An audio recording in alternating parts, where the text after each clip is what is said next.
How do you stop videotaping that?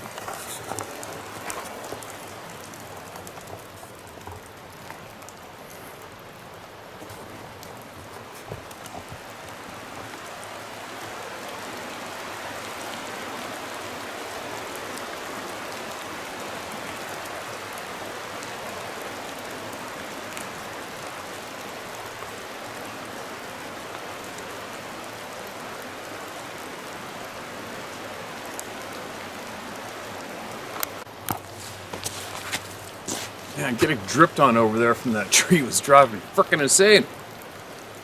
I'm in the clear now, so is the camera. Alright, here we go. Hope it hasn't been read. It wasn't marked as red. BF Encounters. Hi, Steve. Been listening to you for a while now. I want to thank you for telling everyone stories. Keep them coming. Was hesitant to use my name on here, but screw it. All these encounters are true. Why should I be ashamed to talk about them, you know? My name is Eric. I live in Chilton County, Alabama. If you're ever this way, stop and holler at me. We'll drink a cold one, and if you want, no big stories, just to have a lot of small encounters for you to share. Let's get to them. Encounter 1. Came home one night from a buddy's house that lives right down the road from me. If no cars are coming, I will turn my bright lights on to see what I can see before turning into my driveway. I see a pair of eyes across the road from my house, so I slow down to get a look. It turned out to be a deer, white-tailed doe. She froze and my lights landed on her for a few seconds. Then she trotted off into the swamp/woods. So I pulled into my driveway to get out of the car. As soon as I closed my car door, it let out a yell. Not a roar, but it was more like a disappointed father. You know, like a, "Damn, son, why did you do that? I'm not mad, just disappointed," type of sound, you know? LOL. I laugh while I type this, but it shook me to my core. I've never felt that scared before. It's amazing how much of that feeling I had, man. Been scared many times through my 31 years on this planet, but nothing I think of can compare to it. It's crazy. The bass and volume of the voice were so damn powerful that I froze for about half a second. It seems like I froze for the exact length of the yell. As soon as I heard it, I knew what it was. It sounded like a father that was disappointing their child, only it sounded like it was in the area of 800 pounds and 10 feet tall. Encounter number 2. Short one right here. My roommate at the time and I were sitting on the back porch smoking a left-handed cigarette, and it let out a loud roar. I was actually telling my roommate about encounter number 1 at the time, so it came at the right time, because people tend to think you're crazy when you share a story like that. We ran inside the house, locked the doors like it would keep us safe. Laughed my ass off. Yeah, right. Those things could make their own doorway if they wanted to. Yes, they could. What a fluke. Isn't that hilarious? The timing of that? I got a few timing stories like that, but not with this topic. I might share one in a minute. Encounter number 3. My roommate and I were on the back porch again, and we had a buddy over hanging out with us. We started telling our buddy about encounter number 2. He's a hunter. Didn't believe in them. One of those I've spent half my life in the woods and they don't exist types. He didn't believe us, of course, but just as soon as he tried to explain it away and say it could have been a bear, we heard a loud roar/yell, and then the beast tore a tree limb off of a tree and threw it through the woods. I started laughing. I said, "Bears can't rip limbs off trees and throw them like that." Just did better get your ass inside before it comes for you. Oh, it just did. Better get your... There's punctuation's missing. Encounter number 4. This one is a lone encounter. Just me outside in the backyard smoking a cigarette and stargazing. I hear the raccoons, possums making their way through the yard on their nightly routine. They always come up from the swamp and eventually make their way back down after a while. Standing in the yard, I start to hear movement coming from the swamp. Thinking it's just another pack of raccoons, I hunker down and wait to see what it is. It stops right before it comes out of the wood line. And I think, oh, it might be a deer. Well, about 30 seconds pass, still no movement. All of a sudden, I start hearing the same type of movement coming from behind me. So I turn around to look towards the sound, and it stops moving just as soon as I turn to check it out. It's silent now. No noise whatsoever. Then a loud human-sounding whistle comes from behind me, from the swamp. I think it's making its move on me, so I spin around and look towards the swamp. Just as soon as I turn to the swamp, the other one behind me makes its move and plows through all the trees and brush in its way, headed straight for me. It was so damn fast, like nothing I've ever seen or heard in this case. I was turning to look at the swamp where the whistle came from when the second beast started tearing through the trees / brush. The second beast came right by me, within inches. So close I could feel the wind off of it as it passed. That would suck. The second beast made its way to where the first beast did the whistle. What got me was that I only heard 3 footsteps when it blew past me. It cleared about 50 yards in a split second. The whistle from the first beast, then the trees / brush getting destroyed by the second beast, and the second beast bluff charging me only took about 4 or 5 seconds. They most definitely had me if they wanted me. I thank the Lord they did. Thanks for sharing my encounter, Steve. Have a good one, brother. Eric, thanks, man. Roll Tide, brother. I love your state. Got many friends down in Alabama. I love that state. A lot of good memories from down there. Glad you're safe. Stay safe and keep sharing everything you come across that you think might help people here, alright, man? We'd appreciate that. Timing. The fluke timing. I guess I shouldn't have said that. Somebody's going to be asking me what, so I'll tell you real quick. Unrelated to this topic. But the timing thing. I remember one time I had a brand new boatload of guests off the west coast of remote British Columbia, guiding for salmon and halibut, and we're going to this halibut spot. And it was so funny. So I got all these guys, we threw the anchor out, sitting on this pinnacle, waiting for the tide change. And I've got the halibut rod with a jig on it, and I threw it down to the bottom, showing all these guys what to do so they fish correctly, right? So I throw the lure down to the bottom, and I put the rod tip right down by the water, reel up 2 reels, and I go, all I want you to do is jig the rod like this. Jig the rod like this. And what you're telling the fish is, I'm alive. I'm alive. I'm alive when it comes to the lure. And I told him I don't want the rod way up here, because if you're up here and then a halibut hits, you got no room to set the hook, right? I'm going to videotape those eagles in a second. Beautiful up there in the sun. Let's do it right now.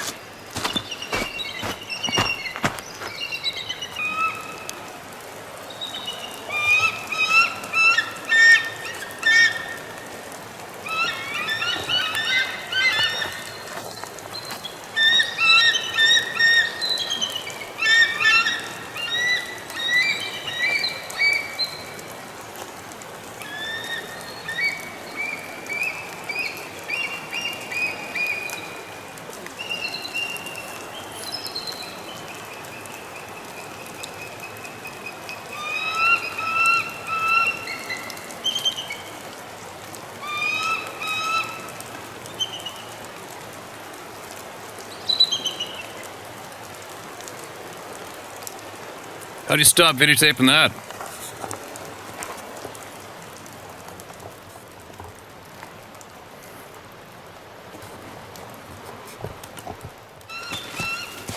So anyway, I got the rod down by the water, explaining to them I wanted a jig just to tip off the bottom like that, so they got lots of room to hit the rod. And then, so when I went to show them how to hit the rod, I said, so when I'm alive, I'm alive, I'm alive, you're telling the halibut with the jig, and if you feel anything, I want you to go like this. Bam! And as soon as I did that, I want you to go like this. Boom! The rod went bam, bam, bam. And I go, here you go. And there was a 87-pound halibut on there. That was pretty funny timing. Just, I don't know why. When the previous emailer sent in about the timing, telling his friend about the Sasquatch experience, and then it roared, right? He was telling him the roar part of the story, the timing, right? Made me remember that. Don't know why. Here you go, shared it, so I don't have to have pummeled by people saying, hey, go back to that timing story you wanted to share. Now, here we go. Here's another one. My story. Hi, I want to thank you for all your hard work and all you do for this community. I love listening to the channel. Feel free to use my first name, Chris. I want to share my story and also share what I think these things are. I love to hunt and spend every opportunity I can in the woods. I grew up hunting and spending time in the woods of Indiana, and now live in Utah. I love the mountains, and especially being able to hunt elk and getting out in the mountains at every opportunity. I've often at times in the woods in Utah had strange events happen. But I would always quickly take these feelings and bury them while I'm in the mountains. I believe in Bigfoot all my life, but when I am in the woods, I push the thought of them from my head so I don't get scared. That's the only way to do it, and keep coming back. But I do listen to my inner gut. If I feel I need to avoid something, I do. That's frickin' perfect. Love reading that. I'd like to share an experience that I had this last July 2020. With the breakout of COVID-19, Utah has experienced a huge increase in people buying campers and side-by-sides. I guess this is one of the only things that people can do nowadays, and it seems like just about everybody is now doing it. The place where I hunt in northern Utah is very remote in the middle of nowhere. The dirt road I hunt off goes back several miles, and there's nothing but wilderness on both sides. Before COVID-19, this dirt road in the middle of nowhere on a weekend in the summer would maybe have one person camping, but usually no one. Now, you have to understand this road has a couple of small offs from where hunters would camp during elk or deer season. That was it. People try to find a level spot off the road and call it good during hunting season, but very few people ever camp recreationally. So the point I'm trying to get across is that no campground or anything even close, just remote forest. So in July 2020, I bring my travel trailer up, hoping to find one of the few spots big enough to make it work. I left super early in the morning, just trying to be one of the first people there. I've heard from friends that now people are trying to camp up there as they can't find spots in campgrounds as they're all sold out. When I got there, I was shocked to see people in campers and tents everywhere. It was worse than any hunting season I've ever seen, and could not believe the amount of people in the middle of nowhere camping. We were able to find a spot through, though, and set up camp. Afterwards, we went out and hit the trail with our ATVs, and we're having a great time. Well, everything was going great. As night came, we cooked dinner and had a wonderful time sitting around the fire and talking with our kids. As the night went on, we put the kids to bed and started to clean up camp a little. About 11:30, I was doing my manly duties and spraying the fire to put it out. As my wife got up, I was going up the steps into our travel trailer. The exact moment, probably about 600 or 700 yards away, I heard that scream/growl that I've heard on YouTube Bigfoot channel recordings. I cannot believe it. It was so loud and far away, but also so close. I knew that sound and I could not believe it. I was hearing it myself. My wife, who is now inside with the AC blowing, and did not hear it. But I quickly came in, locked the door, and grabbed both of my handguns that I brought. I had them ready to go. My wife kept asking me what was wrong, and I said, "Don't worry about it." She kept asking though, and I said, "I'll tell you tomorrow, go to sleep." She kept asking, and I told her, and then I said, "We will talk about it tomorrow." Thankfully, nothing happened, and that was it. I'm sure Bigfoot is not happy with the big influx of people coming into his domain. It used to be just during hunting season, now it's all summer long. It makes you feel bad for them. As we got out the next day after breakfast, we went back to riding the ATVs back down the road, and not far from where we were camping, there were some people who were camping in tents, and I was surprised to see all 3 tents were completely abandoned. I'm sure these campers with no AC or walls to mask the sound must have gotten quite the fright from those loud screams the night before. But we had a great trip, and that is the only thing we heard or saw that weekend. Now I want to share what I believe these things are. The Bible tells us clear as day, and I don't think it's the Nephilim, how some people do. Bigfoot is Cain and his descendants. Everyone knows that Cain was the first person to ever commit the sin of murder, but he's also the first who turned his back on the Lord. He was the son of Adam and Eve. I think the Bible clearly lays out the curse of Cain as him being Bigfoot. Here are a couple of verses in Genesis to talk about Cain's punishment. 8. And Cain talked with Abel his brother, and it came to pass, when they were in the field, that Cain rose up against Abel his brother, and slew him. 9. And the Lord said unto Cain, Where is Abel thy brother? And he said, I know not. Am I my brother's keeper? Number 10. And he said, What hast thou done? The voice of thy brother's blood crieth unto me from the ground. 11. And now art thou cursed from the earth, which hath opened her mouth to receive thy brother's blood from thy hand. 12. When thou tillest the ground, it shall not henceforth yield unto thee her strength. A fugitive and a vagabond shalt thou be in the earth. 13. And Cain said unto the Lord, My punishment is greater than I can bear. 14. Behold, thou hast driven me out this day from the face of the earth, and from thy face shall I be hid. and I shall be a fugitive and a vagabond in the earth. And it shall come to pass that every one that findeth me shall slay me. 15. And the Lord said unto him, Therefore whosoever slayeth Cain, vengeance shall be taken on him sevenfold. And the Lord set a mark upon Cain, lest any finding him should kill him. Cain's punishment was that he and his posterity are cursed. As the scripture says, a mark was placed upon him and his posterity. They are cursed to roam the earth as a fugitive and a vagabond. This also states they won't be successful in raising crops as part of the curse, which is why they don't even, though I'm sure they are very smart. Can you find anything more suitable or descriptive to a life of a Bigfoot? The Lord also hints in verse 15, he will make it hard for man to find him, etc. He also says his description is such that if anyone sees him, they will be scared and want to kill him. So I'll share another story someone had in the early 1800s where one of these identified himself as Cain, and share that below. Here's this guy's account. His name was David Patton, and he lived in the early 1800s, and here's his account. As I was riding along the road in my mule, I suddenly noticed a very strange personage walking beside me. His head was about even with my shoulders as I sat in my saddle. He wore no clothing, but was covered with hair. His skin was very dark. I asked him where he dwelt, and he replied that he had no home, that he was a wanderer in the earth and traveled to and fro. He said he was a very miserable creature, that he had earnestly sought death during his sojourn upon the earth, but that he could not die, and his mission was to destroy the souls of men. About that time he expressed himself thus, I rebuked him in the name of the Lord Jesus Christ, and by virtue of the holy priesthood, and commanded him to go hence, and he immediately departed out of my sight. End quote. Cain's curse was to live till the end of time, to pay for what he did.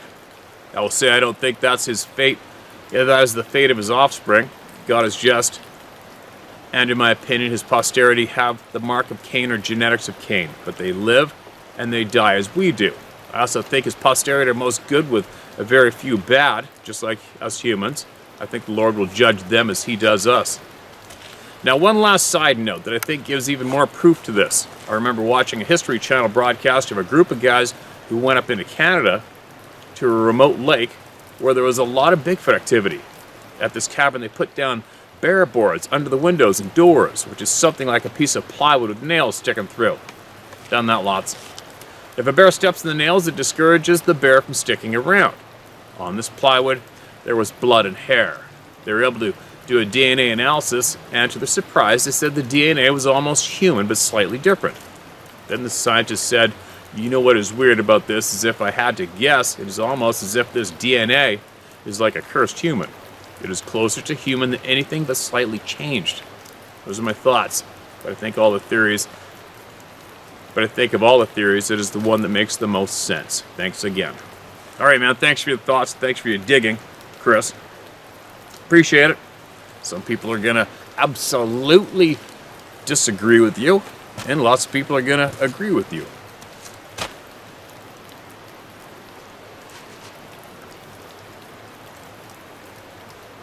One thing certain is we're all here together, no matter what, right?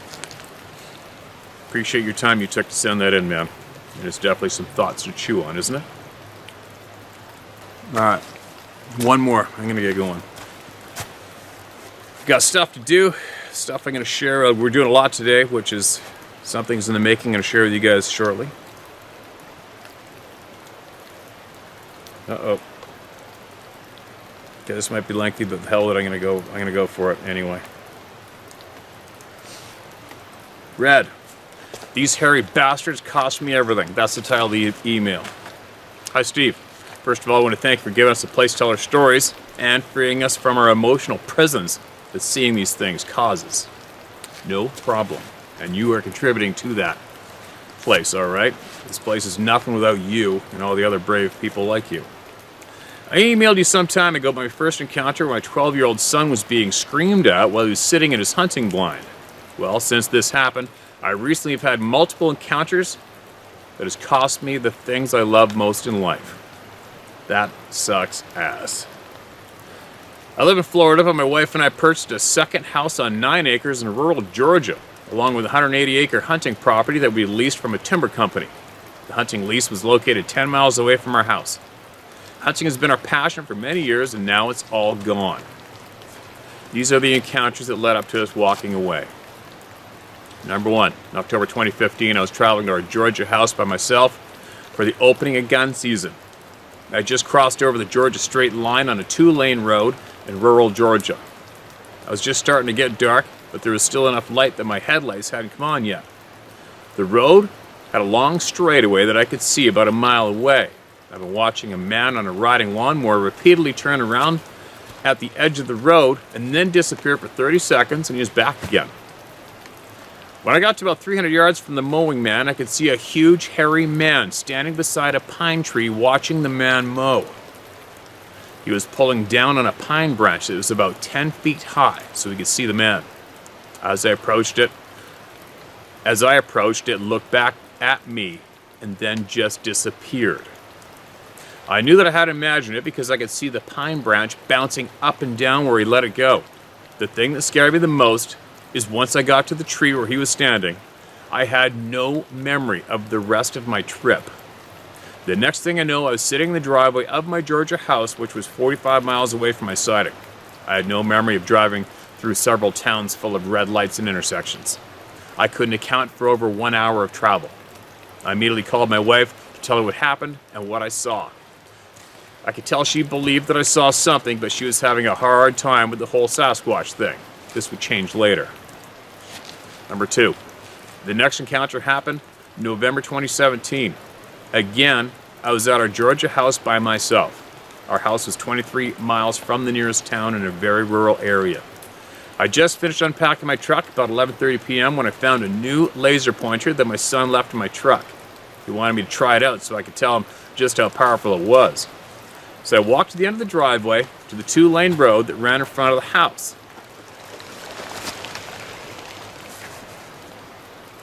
The only light around me came from the porch light behind me.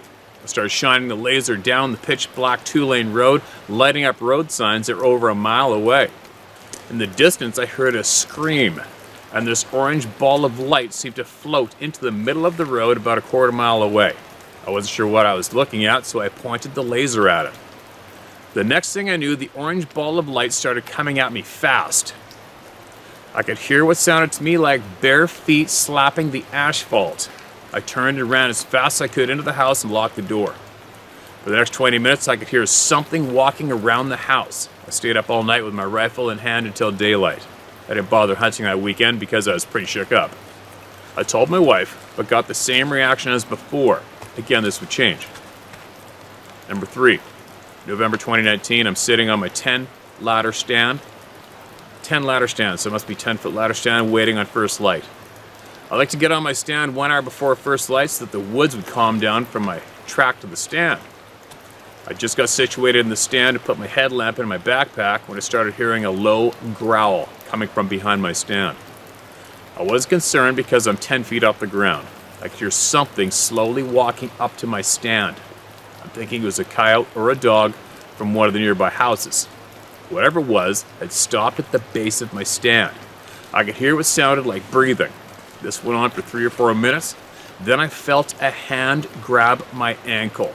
Oh my God. I could literally feel fingers on my leg. It scared me so bad that I jumped up onto the seat of my stand to get as high as possible, kicking my backpack that contained my headlamp off the stand. Now I'm trying to listen to where this damn thing is, but all I can hear is my heart beating 100 miles an hour. I stood up there for the next 45 minutes until it got light enough to see my surroundings.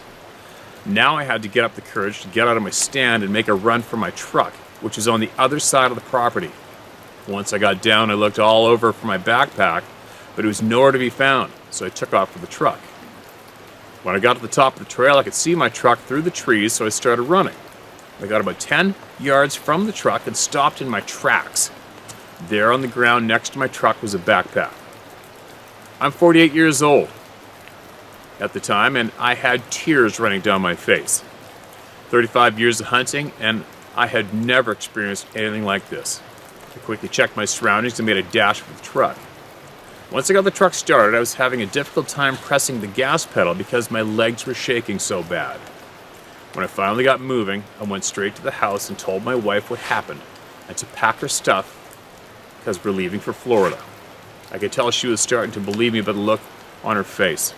We skipped the rest of the hunting season that year. Holy shit. Number 4, March 2020. Finally got the nerve to go back to Georgia, to the Georgia house, because I needed to do some much needed maintenance on the house and property. When I'm up there alone, I almost always fall asleep in the chair watching TV. At 3:30 a.m., something hit the front door pretty hard. I jumped up and grabbed my .30-06 out of the gun cabinet and went out on the front porch. I shined my flashlight all over the yard when I heard a whistle come from the tree line to the right of the house. As I start walking towards the tree line, I heard another louder whistle come from behind me in the dark.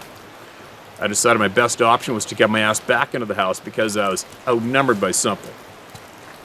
I'm pretty sure that a human wouldn't whistle at me while I'm standing there with a loaded rifle. Excuse me. This became a nightly occurrence every time we went to the Georgia house. Number 5, October 2020. I really had no desire to hunt anymore, but my wife didn't want me to give up something I've loved for most of my life. She decided to hunt with me that day to get me back in the woods. Opening morning, I walked her to her 10-foot ladder stand that overlooked a bottom. Nervous about her being out there, I just sat on our golf cart, 50 yards behind her in the pines, so I could get to her quickly. Around 7:30 a.m., she texted me that she could hear something growling out in the front of her, but couldn't see anything. I offered to come and get her, but she said it was okay. 15 minutes later, I got a text from her saying to come and get her now. I made it to her stand in about 3 minutes. Once she got on the ground, she had the total look of fear on her face and said, "Let's go now." She didn't say a word until we were in the truck and out of the woods. As she started telling me what happened to her, her eyes began to tear up. She said whatever was growling started coming towards her, but she couldn't see anything. She could see a good 50 yards in any direction, but couldn't see what was growling. The next thing she knew, something was about 3 feet in front of her growling, breathing heavy, but nothing was there. She said that once she heard me coming, the growling and heavy breathing stopped. She never heard it walk away, but everything stopped. Once we got to the house, we decided to just go home to Florida. A week later, we decided that we had enough. We let the hunting lease go with all of our tree stands still on it, and we sold the Georgia house with everything in it. The only thing we took with us was the firearms. I lost everything to do with something I had loved for most of my life, all because of these damn things. I know you don't like to hear that someone quit hunting, but I was afraid that someone was going to get hurt or killed. I've been carrying this dark secret inside me for a while now, and thanks to you and your channel, I finally feel free. Thank you, Steve, for giving me a little peace. You can use my name, Tim Smith. There you go, everyone. Tim, thanks for saying that, man. That's an unfortunate frickin' sequence of events. Real unfortunate outcome. You already know my feelings on the quitting part, but we're all built differently, right? And if your tummy's saying something might be coming, including death, your gut may be right. And so you are right to follow your instincts, no matter what I feel or what anybody else feels, right? We weren't there, and we don't know what you're feeling.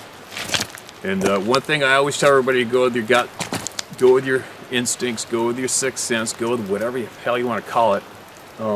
If you ever watched that ridiculous show, was it called The Grizzly Man or something? Tim Treadwell or Timothy Treadway or something. That ex-heroin addict from California that went up to Alaska and hung out with the bears and spoke English with them and claimed to be having conversations with them.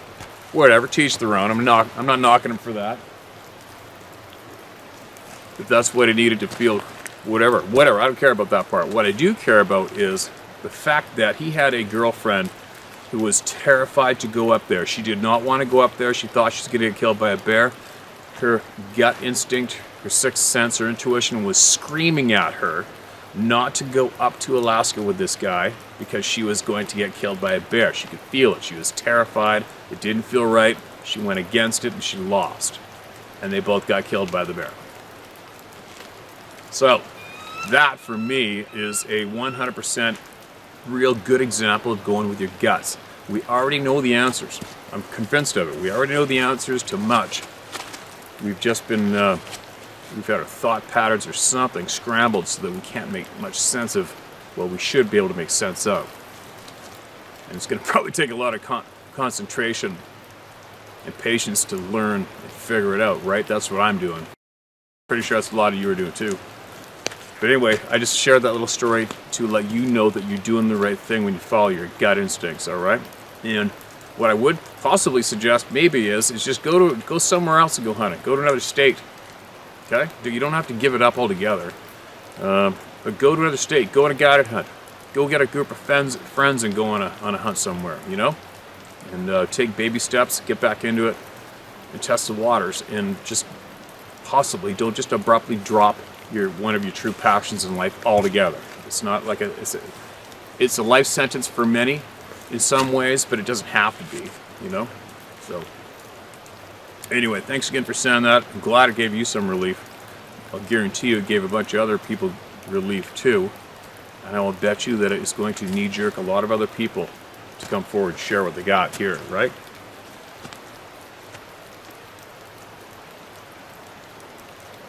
Anyway, I gotta go. These eagles are telling me something. There's fish in the river. But I gotta get home and get some more things done. And then I'm gonna take you guys fishing with me. And in between casts and throwing my camera down the river as well, we're gonna get voices heard. All right? So be safe out there.